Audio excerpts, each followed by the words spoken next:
Happy birthday Kannayya. ఇలాంటి బర్త్డేలు మరెన్నో జరుపుకోవాలి. ప్లీజ్ మీరు కూడా విష్ చేయండి. వీడు హెల్తీగా ఉండాలని, బాగా చదువుకోవాలని మీరు కూడా ప్లీజ్ బ్లెస్ చేయండి మా బాబుని.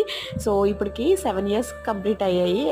ఎయిత్ ఇయర్లోకి అయితే అడుగుపెట్టాడు. 2016 డిసెంబర్ 28న అయితే పుట్టాడు నాకు. వీడు ఫస్ట్ బాబు అనమాట. సెకండ్ పాప పుట్టింది. ఫస్ట్ బేబీ ఏ మదర్కైనా చాలా ఎఫెక్షన్ ఎక్కువగా ఉంటుంది. నాకు కూడా వీడి మీద చాలా ప్రేమ ఎక్కువ అనమాట. కీతు మీద లేదని కాదు, కొంచెం వీడి మీద ఎక్కువ ఉంటుంది. అది డాడీ కూతురు, వీడేమో అమ్మ కొడుకు అనమాట. సో అలాగా వీడికి కూడా వాళ్ళ డాడీ కన్నా నా మీద ఎక్కువ ఎఫెక్షన్ చూపిస్తాడు. చూసారు కదా ఇక్కడ నాకు నేను ఏదో పని మీద అలా బయటకు వెళ్తే నేను వచ్చేటప్పుడు చెత్త అయితే ఎత్తేసాడు. నేను తుడిచాను, చెత్త అయితే ఎత్తేసాడు అనమాట. ఇలా ప్రతి పనుల్లోనే నాకు హెల్ప్ చేస్తారు ఇద్దరు పిల్లలు కూడా. సో ప్లీజ్ వీడిని బ్లెస్ చేయండి అండ్ నా ఛానల్ని సబ్స్క్రైబ్ చేసుకోండి. మళ్ళీ ఇంకా మంచి వీడియోస్తో మీ ముందుంటాను. Bye bye.